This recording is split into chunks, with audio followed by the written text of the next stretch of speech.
My in-laws raised thousands with a fake fundraiser for my husband's medical crisis, but I discovered the money was for his secret gambling debts. They thought I was just a grieving wife, until I handed them a folder with all the proof and an ultimatum they couldn't refuse. This is where the story truly begins, and you won't want to miss what happens. Make sure you're subscribed to see it through to the end. We're always curious. Where in the world are you all watching from today? Let us know in the comments. The silence in our house had become a presence of its own. It wasn't a peaceful silence, the kind that settles over a home when two people are comfortable in each other's company. It was a hollow, ringing silence, filled with the unspoken words and anxieties that had been growing between my husband, Ethan, and me for months. He had become a ghost in our life together, present in body but absent in spirit. His eyes, once warm and full of light, were perpetually shadowed with a worry he refused to name. He was losing weight, his laughter was rare, and he spent his nights staring at his laptop, the click-clacking of the keyboard a frantic, lonely sound in the dead of night. When I asked what was wrong, the answers were always the same vague, dismissive phrases. Just stress from work. A difficult client. You know how freelancing is, Char. I tried to believe him, I truly did. I made his favorite meals, suggested we take a weekend away, tried to draw him out of the shell he had built around himself. But nothing worked. The wall between us was getting higher, thicker, and I was terrified of what was on the other side. The discovery came on a Tuesday afternoon. I was at my desk at the university library, cataloging a new collection of historical manuscripts. My job as an archivist was my sanctuary, a place of order, facts, and quiet certainty. It was a world away from the emotional chaos my home life had become. My phone buzzed with a message from my friend, Sarah. Thinking of you and Ethan. Saw this on Aunt Carol's page and just donated. Let me know if you need anything at all. Read. Below the message was a link. My brow furrowed in confusion. A link to what? With a sense of unease, I clicked on it. The page that loaded sucked the air from my lungs. It was a crowdfunding site. The header read, "Help Ethan fight for his life." My heart hammered against my ribs. Below the headline was a photo of Ethan and me from our wedding day, a picture of pure, unadulterated joy that felt like a relic from another lifetime. The page was organized by my mother-in-law, Eleanor. I began to read her words, and with each sentence, the floor beneath me seemed to crumble away.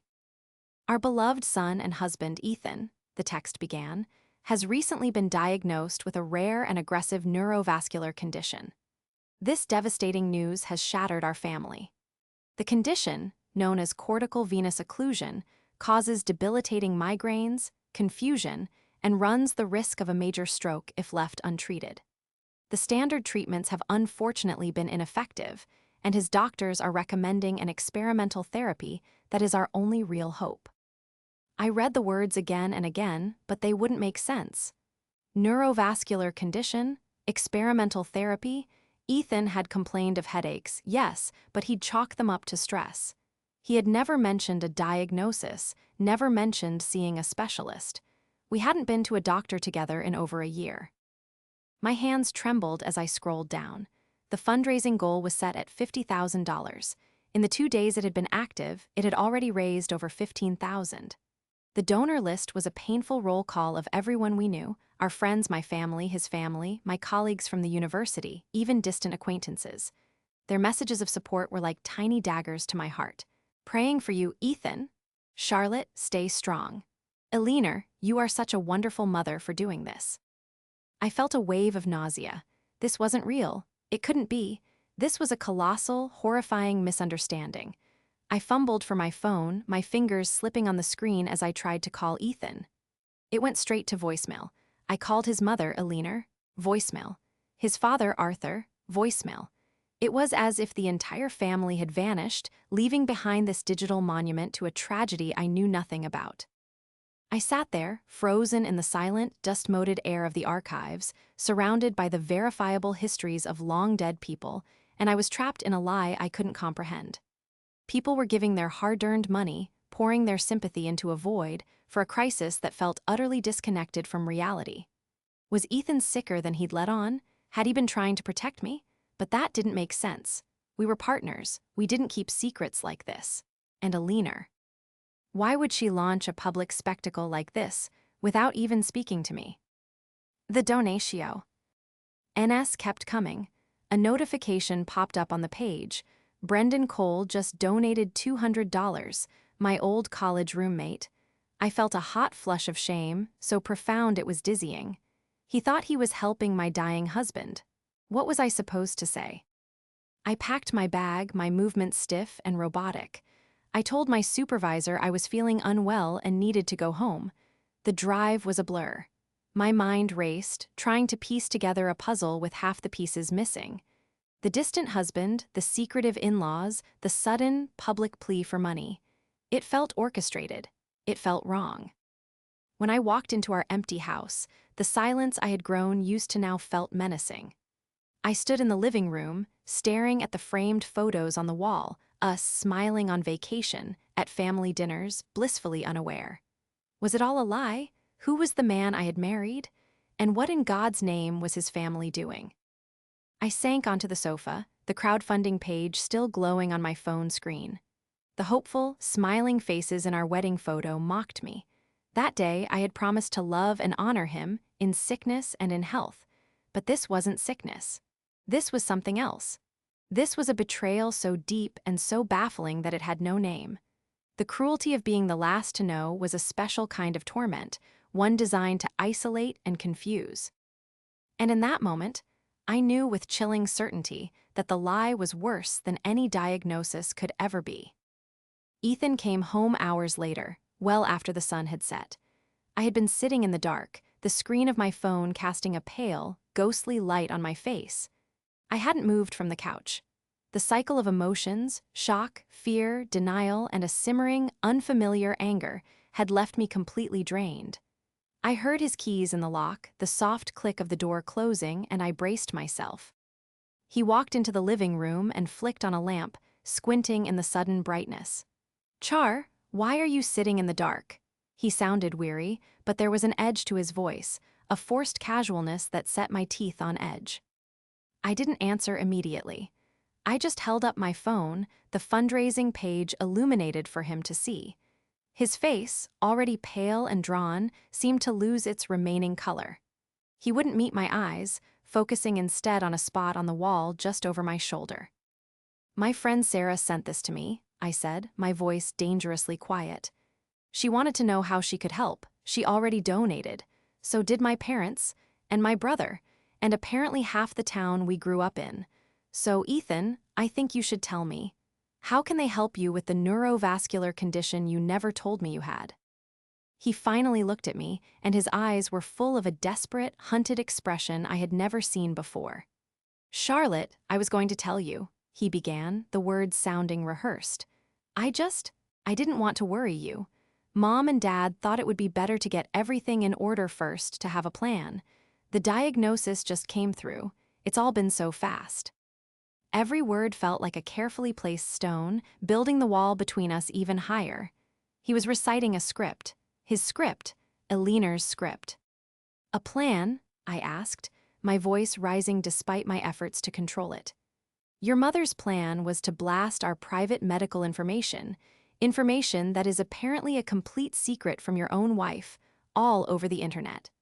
To ask my friends and my family for money without so much as a phone call to me.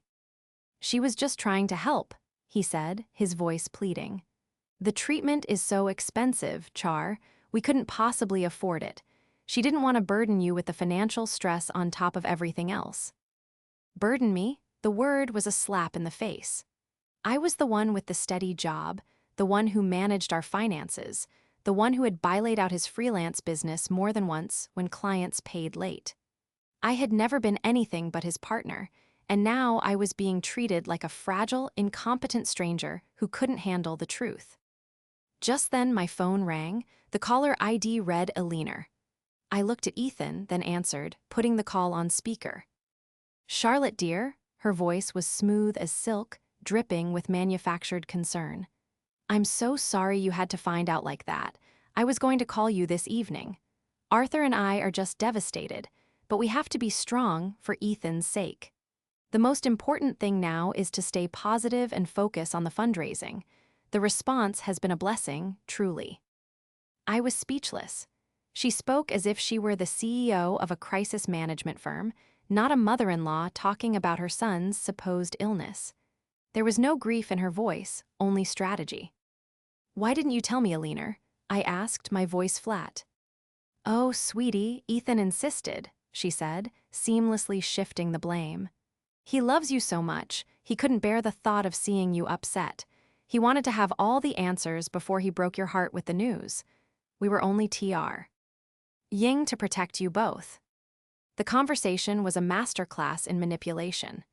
Every sentence was designed to make me feel like I was the one being unreasonable, that my confusion and hurt were an inconvenience to their grand, noble plan. When I hung up, the silence in the room was thick with deceit. Ethan wouldn't look at me. He just stood there, a puppet whose strings were held by his mother. He seemed smaller, weaker than I had ever seen him. He slept in the guest room that night, or at least he tried to. I heard him pacing for hours, the floorboards creaking under the weight of his lies. I lay in our bed, staring at the ceiling, my mind a maelstrom of questions. Nothing added up. The vague diagnosis, the immediate pivot to fundraising, the perfectly coordinated story from Ethan and Alina. It was too neat, too polished. People dealing with a genuine family tragedy are a mess. They are disorganized, emotional, and raw. They are not this efficient. As dawn broke, casting a gray light into our bedroom, a cold resolve began to settle in my chest. I had spent the night feeling like a victim, confused, hurt, and powerless. But as I watched the sun rise, something inside me shifted.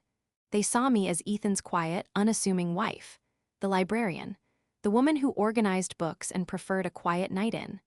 They saw me as someone who would cry, who would accept the story she was fed, and who would play the role of the supportive, grieving spouse. They had made a terrible miscalculation. They had forgotten one crucial thing. They had forgotten what I do for a living. I don't just organize books. I am an archivist. I find the truth buried in the paper. I follow the trail. I connect the dots. And I was going to uncover the truth of this, no matter where it led. To understand the depth of the betrayal, you have to understand Alina. From the first day Ethan brought me home to meet his parents, she had been a study in polite, smiling condescension. She was always impeccably dressed, her home a sterile monument to good taste, with every throw pillow perfectly fluffed and not a speck of dust in sight. She was the kind of woman who could deliver a deeply insulting comment with the sweetest of smiles, leaving you wondering if you'd imagine the sting. She would praise my sensible shoes, my charming little apartment, my stable job at the university. Every compliment was a veiled criticism, a way of highlighting the perceived gap between her ambitious, dynamic son and his quiet, academic girlfriend. In her eyes, Ethan was destined for greatness. He was the charming salesman, the freelance consultant with a golden tongue who was always on the cusp of his next big break. I, on the other hand, was just steady, dependable. The safe harbor where her brilliant son could rest, but never the ship that would take him to glorious new worlds. Her devotion to Ethan was suffocating. She had spent his entire life smoothing his path, excusing his mistakes, and ensuring he never had to face the consequences of his actions. I remember one incident, early in our marriage, that should have been a much larger red flag. Ethan had made a reckless investment in a friend's startup company, using a significant portion of our savings without telling me. When it inevitably failed, he was terrified to confess. He went to his mother first. The next day, Alina and Arthur arrived at our apartment. Alina had a check in her hand, enough to replace every penny he had lost. "Just a little gift to help you two get ahead," she'd said, patting my arm while giving Ethan a look of unwavering support. "We all make silly mistakes when we're young. The important thing is that family helps family." At the time, I saw it as a generous, if meddlesome, act. Now I recognized it for what it was, a transaction. She wasn't just giving him money, she was buying his loyalty, reinforcing the idea that he should turn to her in a crisis, not his own wife. She was keeping him as her son, first and foremost, and I would always be a distant second. My role was to provide the stable home life, the emotional support, the daily maintenance, but when real trouble hit, he was to report back to headquarters, his mother. Arthur, his father, was little more than a silent partner in her endeavors, a quiet man who deferred to his wife in all things, nodding along to her pronouncements and co-signing her checks.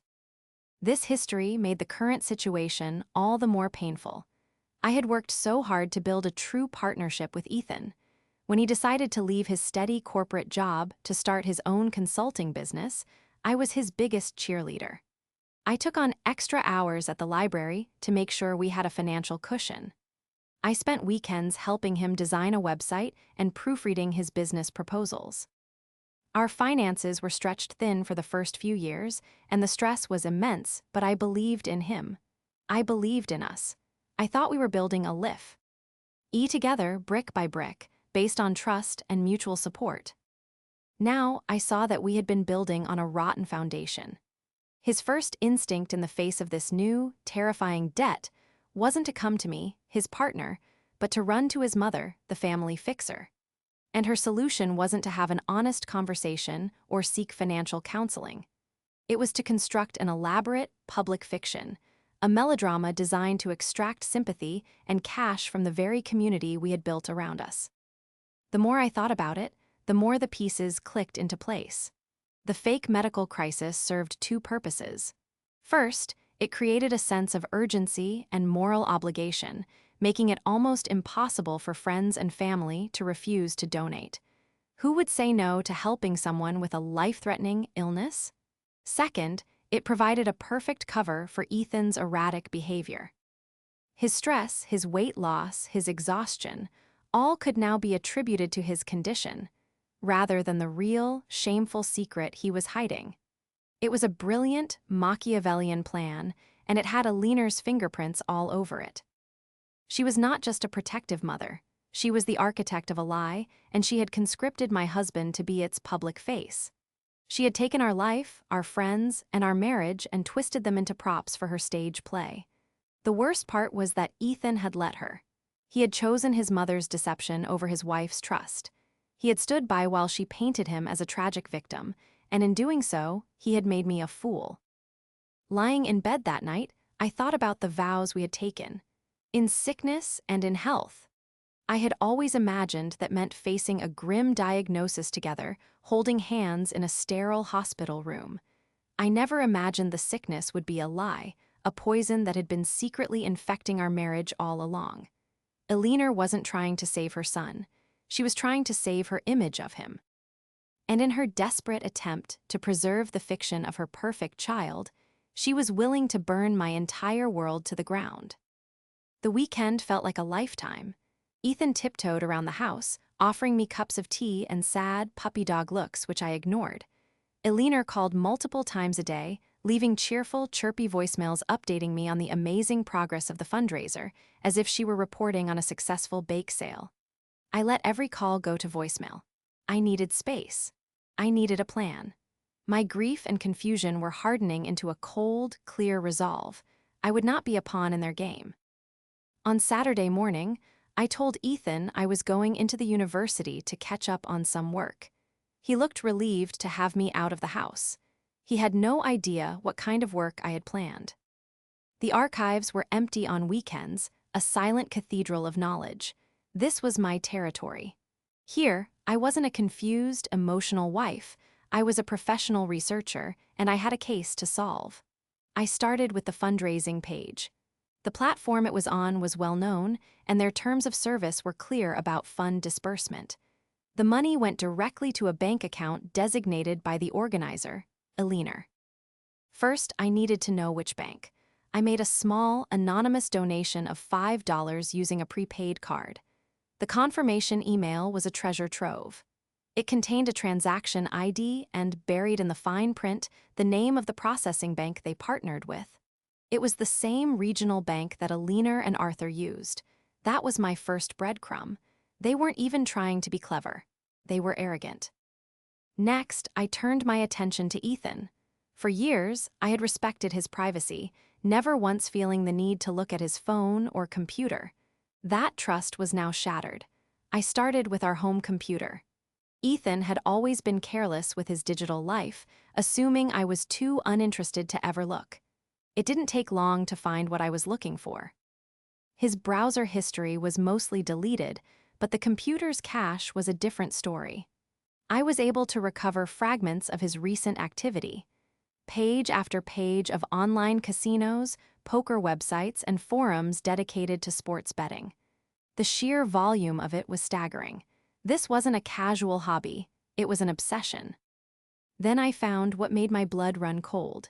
Searches for high-risk personal loans, debt consolidation for bad credit, and how to stop calls from debt collectors.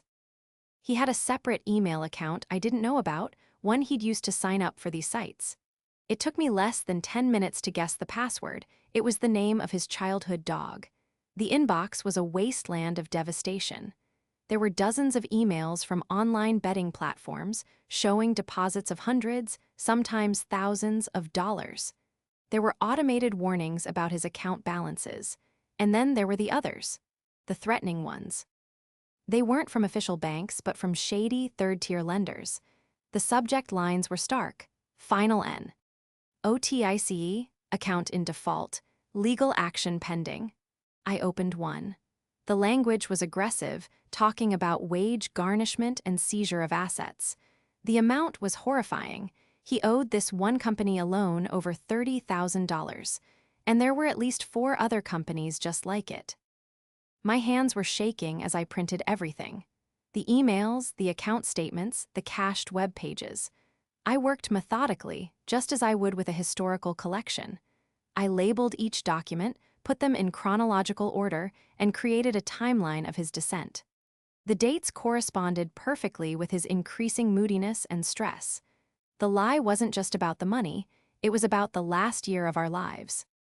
The final piece of the puzzle was connecting the fundraiser directly to the debt. I couldn't legally access Aliner's new bank account, but I could watch its public-facing counterpart. The fundraiser page had a feature that allowed Aliner to post updates. On Friday, she had posted a gushing message. "Thank you all for your generosity. We've been able to make the first down payment for Ethan's preliminary treatment.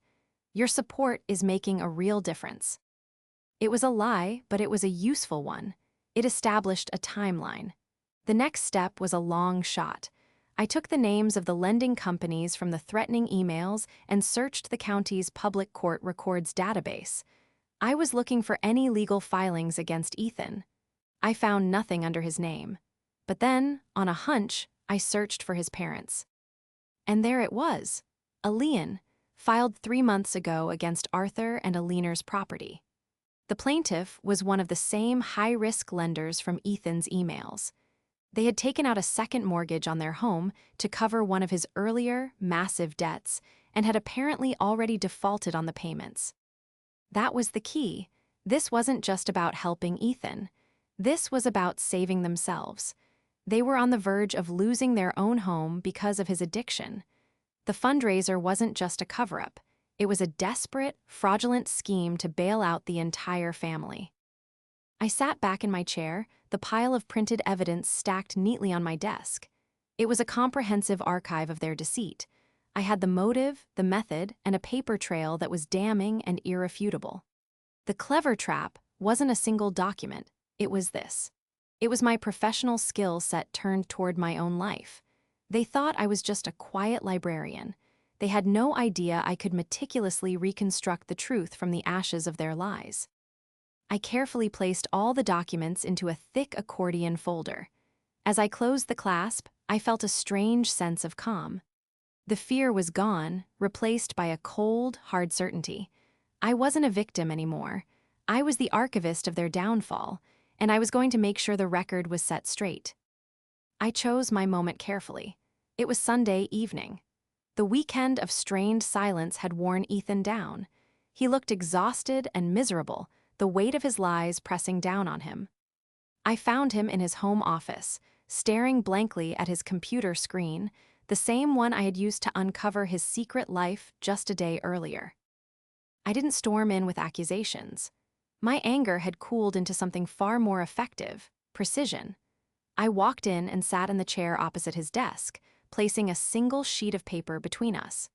It was the printout of the final demand, notice from the most aggressive-sounding online lender. It listed his name, the outstanding balance of $32,750, and a stark warning about immediate legal action. I didn't say a word, I just waited. He stared at the paper, his face slack with shock. He looked from the document to my face and back again. The color drained from his cheeks.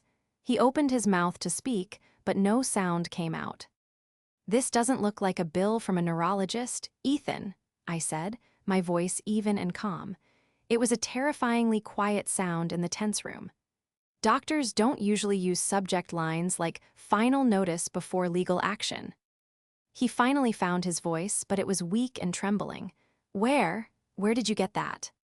"That doesn't matter," I replied, leaning forward slightly. "What matters is that this is the truth. Isn't it? There is no neurovascular condition. There is no experimental treatment. There is only this debt, and probably a lot more like it." He slumped in his chair, the fight completely gone from his eyes. He looked like a cornered animal. "Charlotte, I can explain," he stammered. "It's not what it looks like. It was a one-time thing. I got in over my head, and Mom and Dad were just trying to help me fix it without disappointing you." The excuse was so pathetic, so transparent, that it was almost insulting. He was still trying to protect the lie, even with the proof laid bare in front of him. He was still trying to paint himself as a victim of circumstance, and his parents as noble saviors. "Disappointing me?" I let out a short, sharp laugh devoid of any humor. "Ethan, we are so far past disappointment I don't think there's a word for where we are. You have let your mother build a national monument to a lie on the foundation of our marriage. You have let her solicit money from my parents, from my friends, people who care about you, under the most grotesque of false pretenses. And you have the audacity to say you were trying to avoid disappointing me." Tears welled in his eyes. They were tears of self-pity, not remorse. I didn't know what else to do. I was going to lose everything. They were going to ruin my business, my reputation. "So you decided to ruin mine instead?" I countered, my voice like ice. "You let me walk around for days looking like the clueless, grieving wife while everyone else was in on this fantasy. Did you ever once stop to think about me in all of this, about how this would feel?" He shook his head, unable to speak, and that was when his phone, which was on the desk beside him, lit up. The screen showed a text from a leaner. "Dinner for the donors is confirmed for Tuesday night at the club. Just a few key people. Make sure Charlotte doesn't find out." It was so brazen, so utterly tone-deaf, that I couldn't help but stare. He saw me read it and snatched the phone away, his face a mask of panic. "So that's the next step in the plan?" I asked, my voice dangerously low. "A victory dinner? A celebration of how successful your fraud has been, and I'm not to know about it?" "Of course not. The grieving wife should probably stay at home, shouldn't she? It might be too much for her." The partial confession was over. He was busted, and he knew it. This wasn't just about the debt anymore. It was about the active, ongoing deception.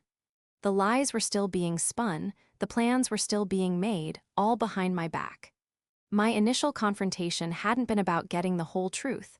I knew he wasn't capable of that yet. It had been about breaking through the first layer of his defense, of showing him that I knew, and I had succeeded. The look on his face was no longer just fear. It was the dawning, horrific realization that I was no longer in the dark. I was a threat to their entire operation, and he had no idea how much more I knew. The day after my confrontation with Ethan, the atmosphere in our house shifted from tense silence to a cold war. He was terrified of me, jumping every time I entered a room. He knew that I had pulled back the curtain, but he had no idea how much of the rotten stagecraft I had seen. His ignorance was my advantage.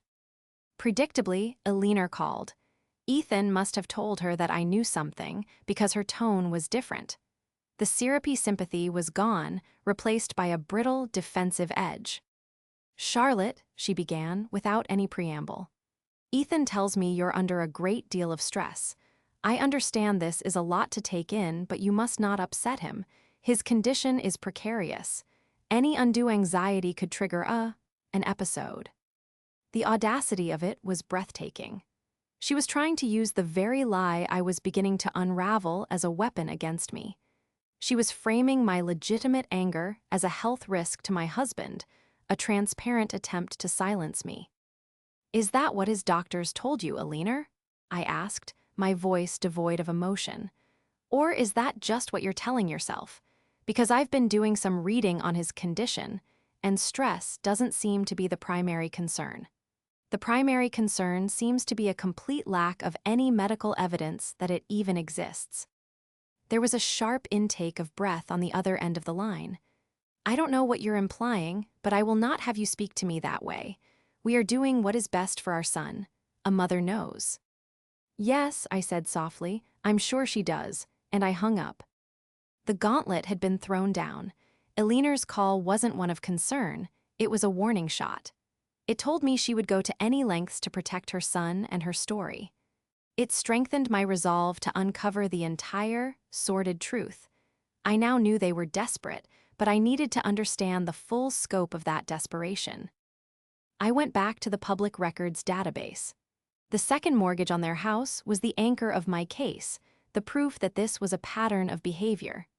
I spent hours cross-referencing property records, small claims court filings, and business registries.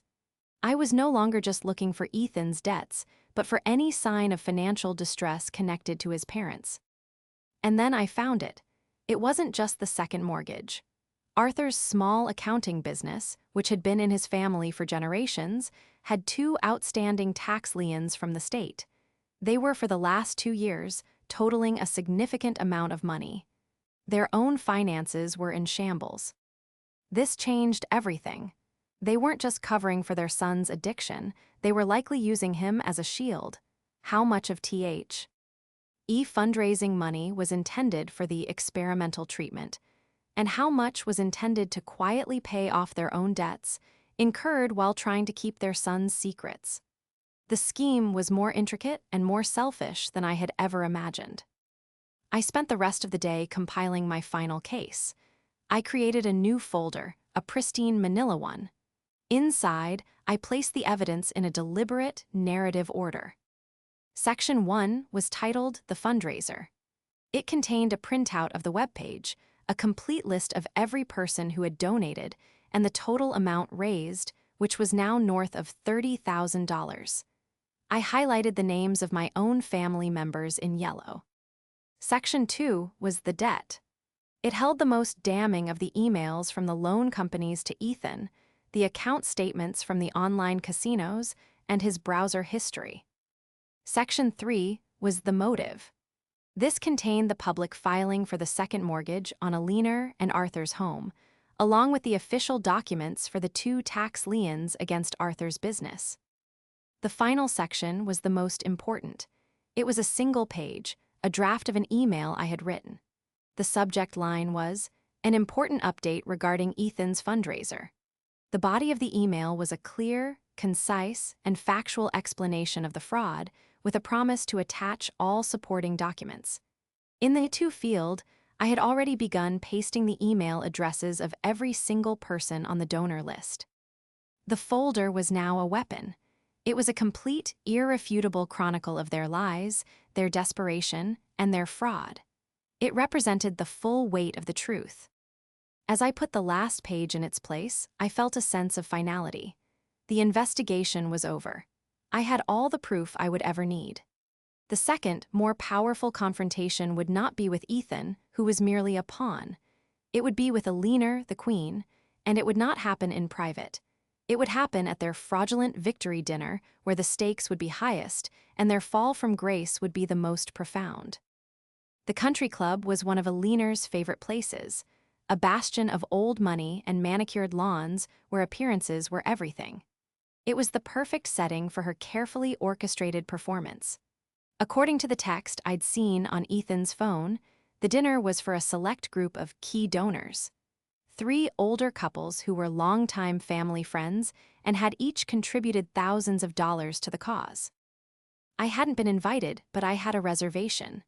I'd called the club myself and booked a small table for one, conveniently located near the private dining room Alina had reserved. I dressed carefully, not in an outfit of mourning or anger, but in a simple, elegant dark blue dress.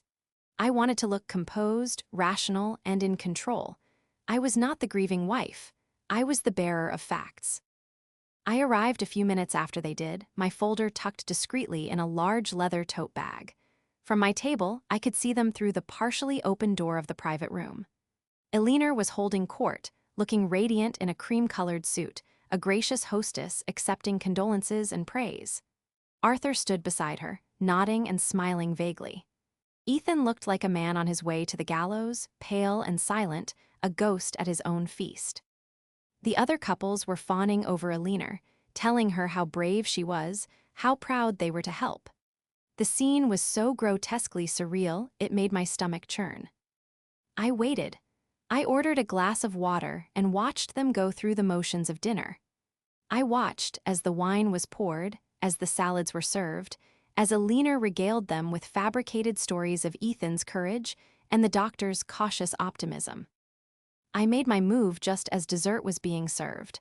I walked to the doorway of the private room and knocked softly on the doorframe. Every head turned. 6 faces looked at me with surprise and sympathy. 3 looked at me with sheer, unadulterated terror. "Charlotte," Elinor said, recovering first, her smile tight and brittle. "What a surprise. We didn't want to trouble you tonight." "It's no trouble at all, Elinor," I said, my voice calm and clear, loud enough for everyone in the room to hear. "I couldn't let the evening pass without thanking these generous people myself. What you've all done for our family is truly overwhelming." I walked further into the room, directing my words to the other couples. "Your support has meant the world to us." Then, I turned my gaze back to my mother-in-law. "And I have a small contribution of my own to make to the evening." I reached into my tote bag and pulled out the manila folder. I walked to the head of the table where Elinor was sitting and placed it on the crisp white tablecloth in front of her, right next to her untouched slice of cheesecake. The thud of the folder landing was the only sound in the suddenly silent room.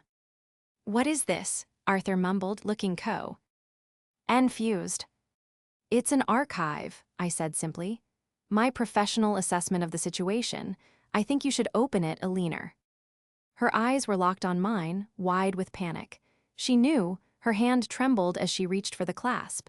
She opened it to the first page, the printout of the fundraiser with my family's names highlighted. She flipped to the next section and saw the betting site statements. Her face went ashen.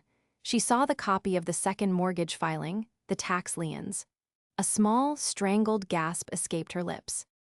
"In the final section," I continued, my voice never rising, "you will find a draft of an email. It's addressed to every single person on your donor list. It contains a full explanation of the contents of that folder.